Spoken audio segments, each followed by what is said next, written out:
Mr. Speaker, Mr. President, Chief Justice Rosen, and the entire Kansas Supreme Court, members of my cabinet, leaders of the Kansas tribes, all the constitutional officers and legislators assembled, it is my honor to speak to you tonight. Before I begin, I would like to recognize a special guest with us this evening. I believe many in this chamber know him, as he has been a tireless advocate for deeper economic and cultural, cultural ties between Kansas and Ireland, the land of my ancestors. Senator Mark Daley, would you please stand to be recognized?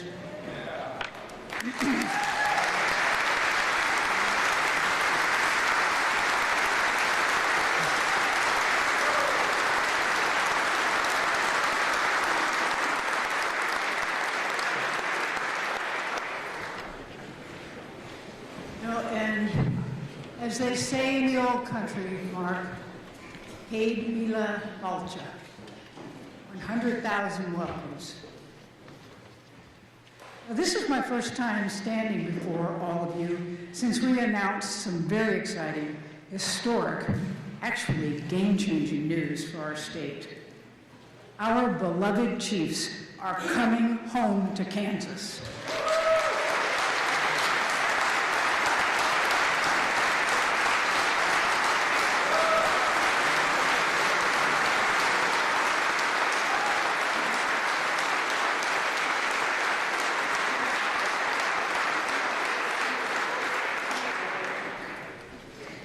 Their world-class stadium, which opens 5 years from now, will make Kansas a sports and entertainment mecca. We'll compete to host Super Bowls, Final Fours, concerts, and so much more. Thousands of new jobs and billions in new economic activity.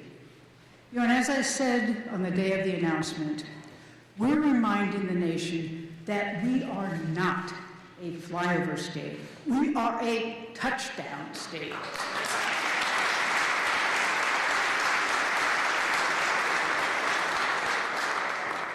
You know, and we brought the chiefs to our state without a tax increase on Kansas and without pulling a dollar from other priorities in the budget. This is not only a massive win for Kansas, it is a win for the entire region. We were able to ensure that our kids, our grandkids, can carry on the tradition of roaring for the Chiefs just down the road. I'm proud to welcome the local leaders who were instrumental in making this happen. KCK Mayor and CEO of the United Government of Wyandotte County, Crystal Watson, and Mayor of the City of Olathe, John Bacon. Please stand to be recognized.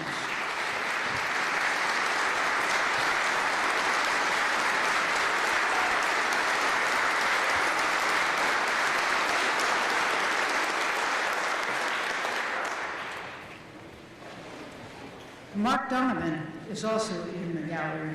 For those of you who don't know, Mark is the president of the Kansas City Chiefs and deserves much credit for getting this deal done.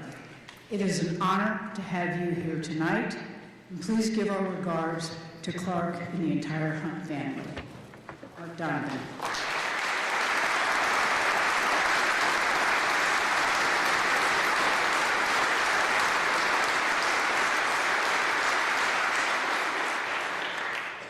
You know, ultimately, we were able to accomplish this amazing feat for two reasons.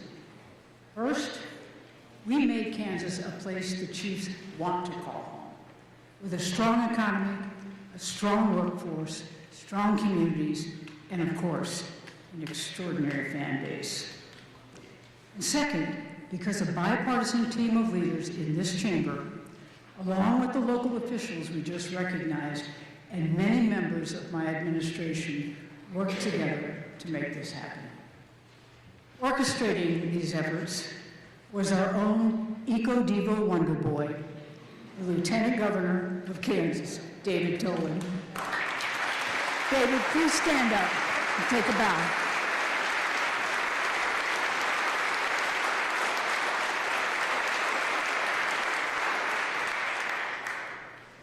To land the chiefs, we put all politics aside. We all put personal differences aside. And we didn't care who got credit. We just did what was best for Kansas and for our shared future. That's how you do big things. That's the way it's supposed to be. As you know, this is my final State of the State address. Now,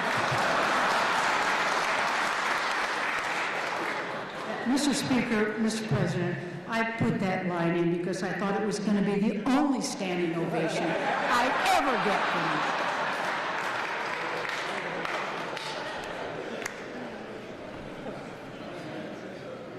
you. Anyway, as I reflect on my 2 terms as governor, I think about the 3 major challenges we faced.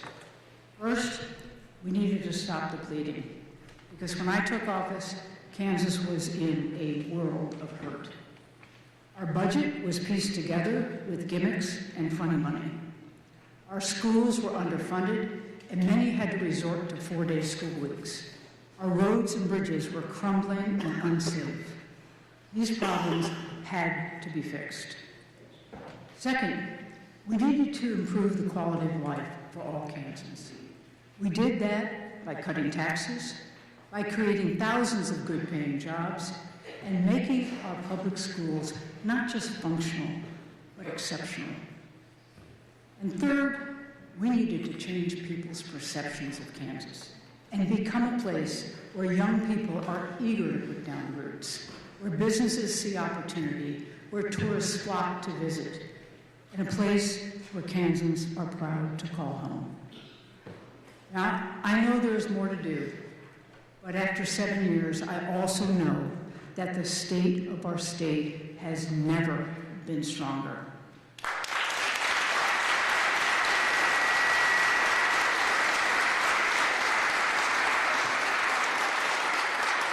And I also know that the state of our future has never been brighter.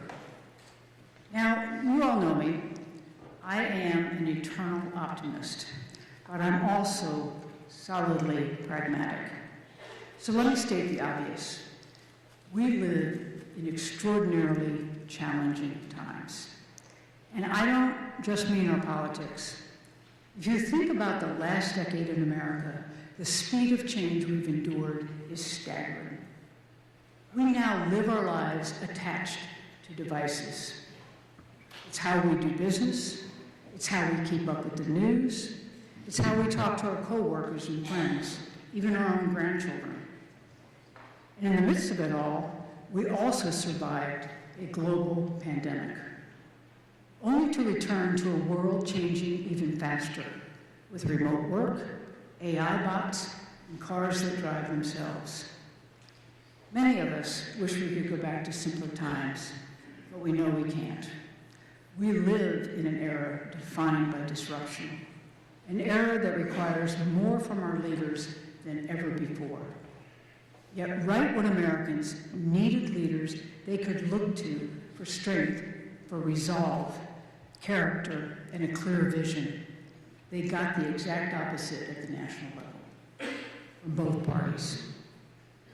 When it became acceptable for nations' leaders to treat one another in the most uncivilized ways imaginable, language and behavior we'd never tolerate from our own children. And instead of using this new technology to reach people with messages of unity and hope, these devices have been turned into weapons for elected leaders to ignite chaos and anger and even violence. Instead of representing their communities, elected officials turned into foot soldiers for their political parties, firing off insults and vitriol to score likes or follows or wins for their team, instead of doing what's right for their constituents.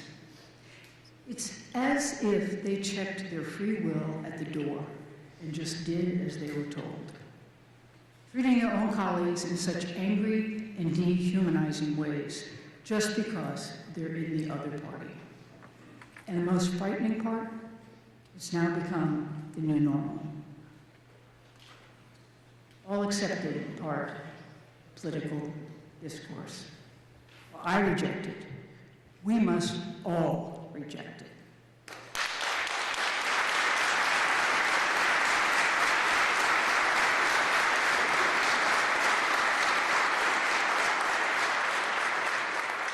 Now, when I look at the successes we've had these last 7 years, here's what they all have in common. They required elected officials from different parties, with different ideologies, from different parts of the state, to come together, meet in the middle, find common ground to do what's best for Kansas. Now, there's a word for that.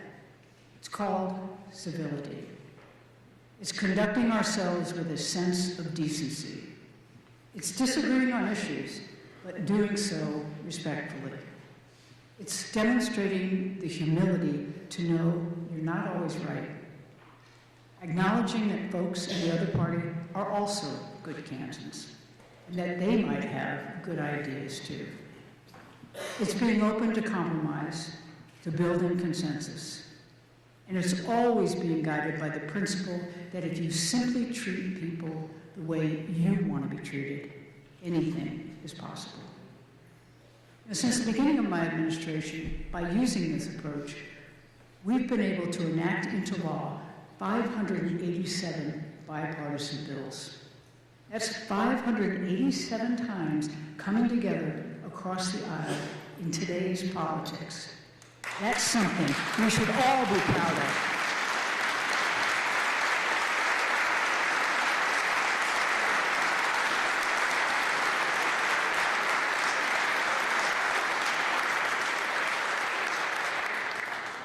And just look at what we've accomplished by doing that.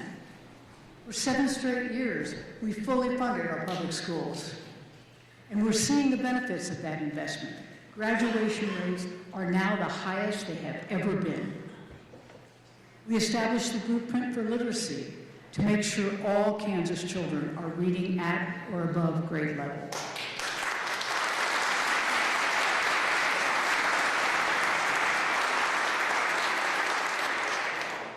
And while the national discussion has only just recently turned to affordability, here in Kansas we knew it was a top priority long before it became a political buzzword, just by talking to Kansans. In response, to help Kansans deal with rising costs, we cut over $1 billion per year in taxes. We totally eliminated the sales tax on food, saving Kansas families $500 a year. That's huge, and we got it done together.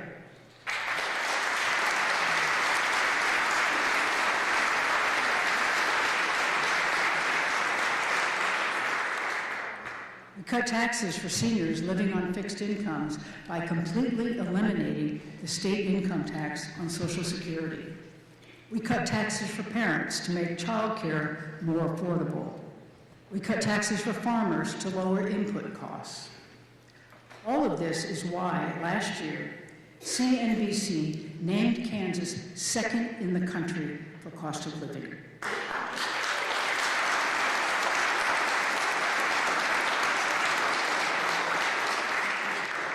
There are 2 reasons we've been able to return so much money to taxpayers. First, we managed the budget responsibly, turning the deficits we inherited into surpluses. Secondly, because we've grown our economy, increasing our annual revenues. That's been driven by a sustained, historic stretch of economic wins. I'm talking about Urban Outfitters in Wyandotte County, Amber Wave in Phillips County, Bartlett Grain in Montgomery County, Hillmar Cheese in Ford County, Boeing in Sedgwick County, Schwann's in Saline County, and then, of course, Panasonic and the Kansas City Chiefs.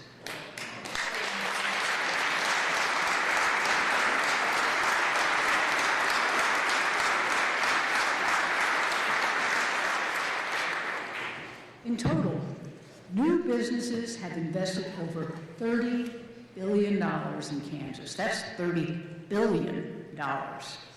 And created over 80,000 new, good-paying jobs. These are careers that Kansans can build their lives around, And it happened because we worked together. And that's not all. We also created the Office of Early Childhood. We blended 20 programs into one, so parents, providers, and businesses will have a single point of contact for everything they need to support our youngest Kansans. We've developed partnerships with the private sector to exponentially expand access to quality early childhood experiences all across Kansas. Right here in Topeka, the state of Kansas and Blue Cross Blue Shield will soon cut the ribbon on a 160-slot child care facility just blocks away from the Capitol. The Office of Early Childhood was a reform most of us agreed we needed. But we had different ideas how to get there. So we talked about it. We hammered out our differences, we compromised, and we got it done. So thank you, Jason.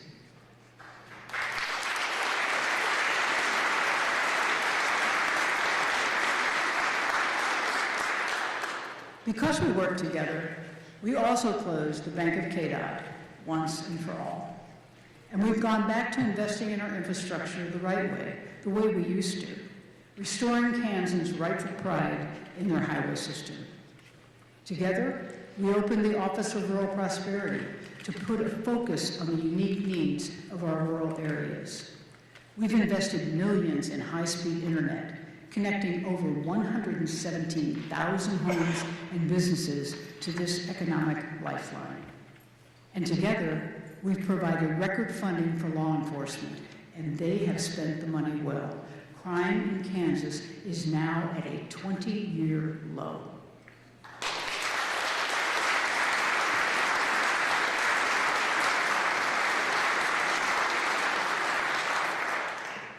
You know, everything I just talked about, we did it all while making sure our budgets were balanced every year. We did it without a tax increase. We paid down our debt. Our credit rating is strong. Our rainy day fund stands at $2 billion. Together, we have returned fiscal sanity to Topeka.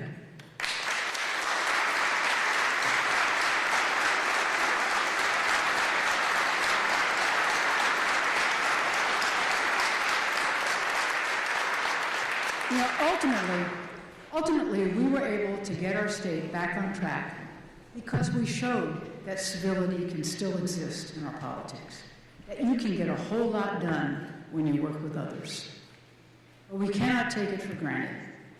There are too many forces trying to push us into our partisan corners and make the other party the enemy. And sadly, we have seen some examples of where the ways of Washington have crept in our conduct here in Kansas, where the level of discourse in this building went places I know many of you were not proud of or comfortable with. We must have the courage to treat each other with respect, regardless of the intensity of debate and discourse. We must have the courage to put what's right ahead of what's politically expedient. We must have the courage to compromise ahead of party purity. This moment in our politics requires it. And make no mistake, it's what the people of Kansas want. I stand before you as evidence of that. I did not get elected governor twice by screaming the loudest or bullying other people to get my way. Quite the opposite. I'm here because Kansans were looking for someone who would turn the volume down, do more listening than yelling, and bring people together to compromise and govern from the middle.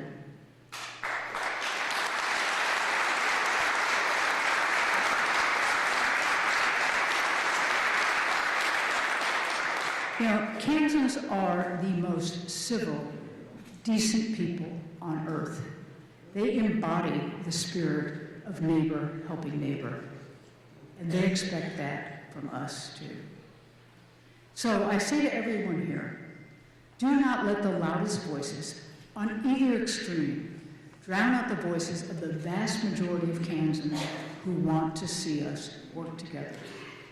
It's been the right approach. It's been an effective approach. And it's what we need to do this session to make it our strongest ever. You know, when it comes to this session, it won't surprise you that my priorities always start with our public schools. Let's step back a moment and acknowledge this remarkable comeback. Just 10 years ago, in the aftermath of the disastrous tax experience, we had many school districts in Kansas forced into 4-day school weeks. And just as we finally restored full funding, COVID hit. And educators and parents had to adjust to remote learning, which we all know was horrible for everyone, especially the students. But our communities rallied. Teachers went into overdrive. Parents put in the extra time at home. Kansans take so much pride in their public schools, and together we double down on our commitment to them, not only fully funding our schools, but record funding for our schools.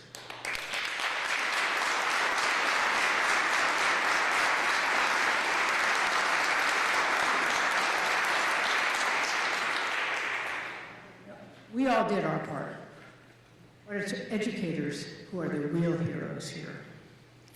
I'd like to speak about a special group of them for just a moment. Joining us tonight are a group of educators from Topeka Public Schools.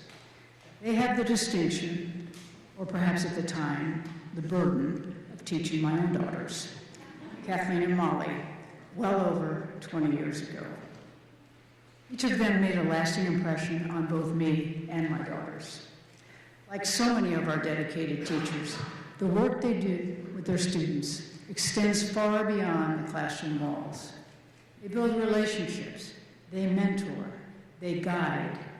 In every sense of the word, they educate.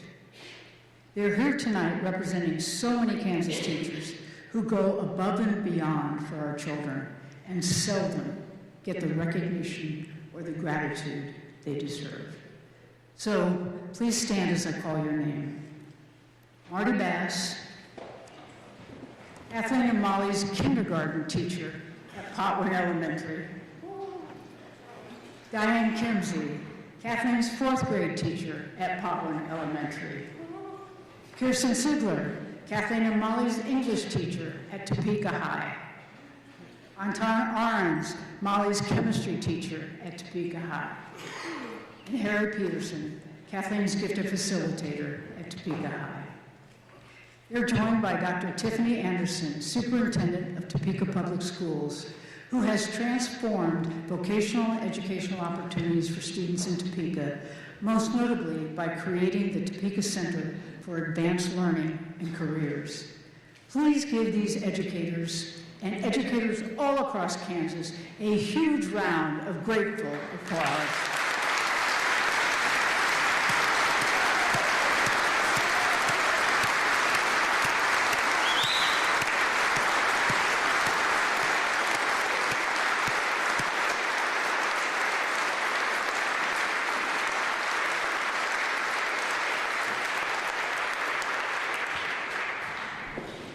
It speaks volumes that so many of us can think back decades and remember the teachers who touched our lives or our children's lives. I believe there's even more we must do to support them. At the state level, we have. Unfortunately, the same cannot be said about our federal partners. Once again, the federal government has dropped the ball on funding for special education. When you think about what parents take on when they have a child with a disability, you realize just how unconscionable that is. Now, Kansas has already stepped up and added over $120 million for special education. We'll keep calling on Washington to cover its fair share, but until it does, my budget will continue to increase this investment. We will never turn our backs on these children or their families.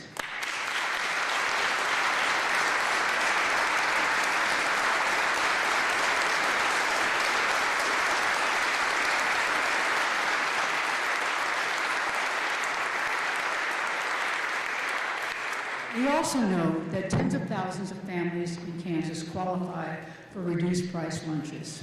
especially in some of our most rural areas. And we also know, with grocery costs being what they are right now, that for many of these families, even that reduced cost is untenable. So I am, again, including funding in my budget to allow students currently on reduced price meals to move entirely to free meals to ease that stress on their families. Let's make it clear.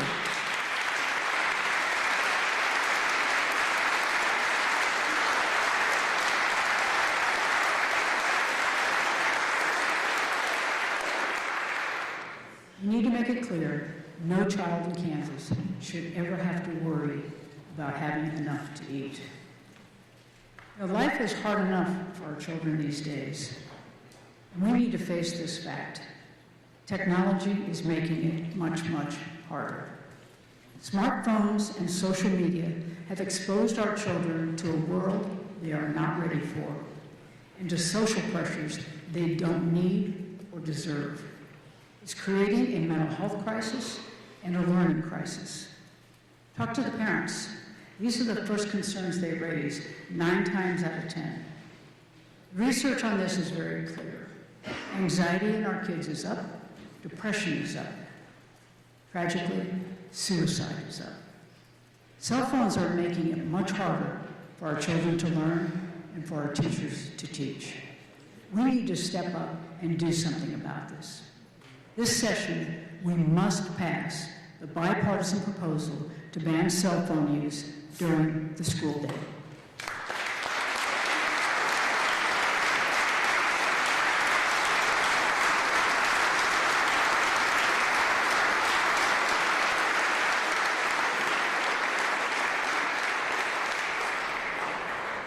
I want to thank Majority Leader Chase Blasey and Minority Leader Dinah Sykes for their work on this critical issue. Get that bill to my desk and I will sign it into law.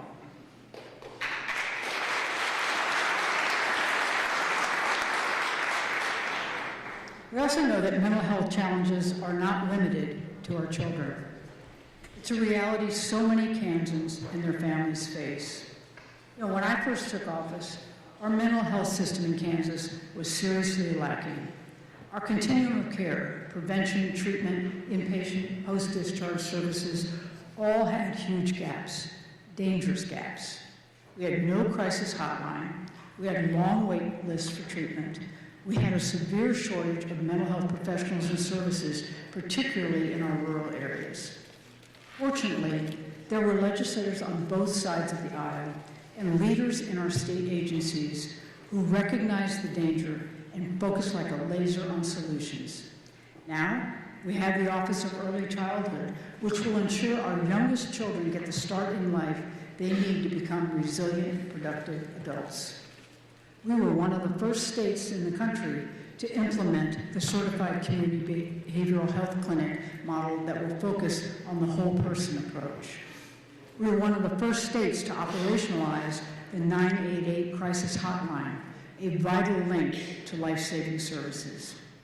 We initiated and substantially increased mental health services in our schools, ensuring that our children have access to the help they need when they need it. Soon, we will open a new state psychiatric hospital in South Central Kansas that will mitigate the wait lists at Osawatomie and Larned.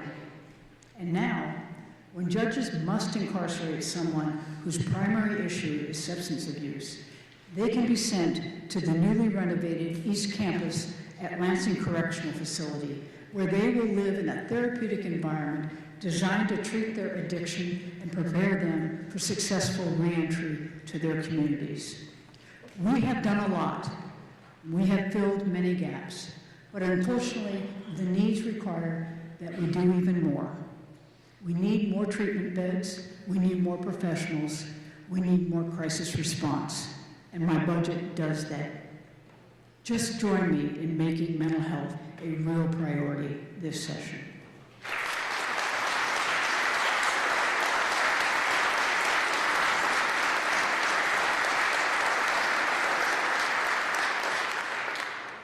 Now, when we announced the agreement with the Chiefs to move to Kansas, we showed Kansans and the rest of America that we are capable of coming together to do big things, and that we're able to think long-term.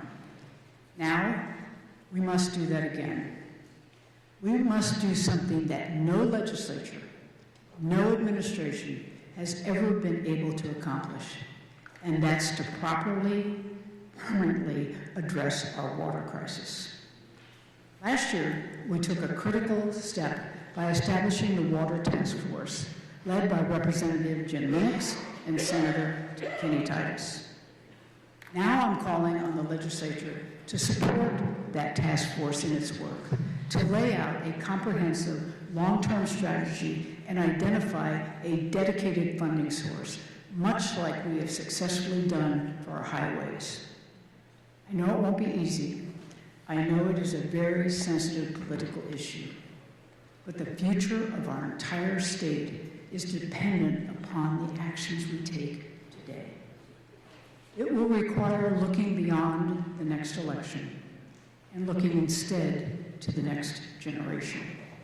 And someday, when your great-grandchildren are looking at that family album, let it be said that when you were in the legislature and you had the chance, you did the right thing. When water, yeah.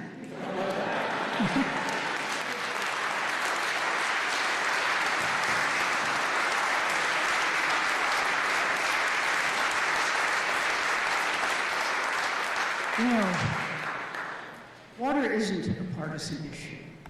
It's a Kansas issue, and it's a time-sensitive issue. Let's treat it that way and make it a top priority this session. You know, when you think back on this journey we've been on together, it's quite remarkable the turnaround Kansas has made. 10 years ago, Kansas was generating national headlines like, "What's the matter with Kansas? It can't do math?" Late-night shows mocked Kansas, calling us a laboratory of fiscal disaster. But now, instead of being a national punchline, we're winning national awards for economic development, for modernizing our employment system, for our first-class roads. And perhaps the greatest recognition of all, the Kansas City Chiefs, who've won 3 Super Bowls while I've been governor, something no other current governor can claim. They will literally move Kansas to the big leagues. Big things are happening in our small state, and there are more big things to come if we work together. In my first State of the State in 2019, I encouraged us to consider a fairly profound question. What is Kansas worth? What sacrifices are we willing to make for the state we love? Are we willing to do the hard work, putting what's right for Kansas above what's right for our political parties? Tonight, I highlighted all of the successes we've had by doing just that. But that spirit of civility must endure in the months ahead and the years ahead, as the challenges we face will only get bigger. We must live up to our state motto, ad astra per aspera, and show America that civility in our politics is still possible, that civility is what brings us together, and that civility is a winning formula for governing and for life itself. Thank you, and good night.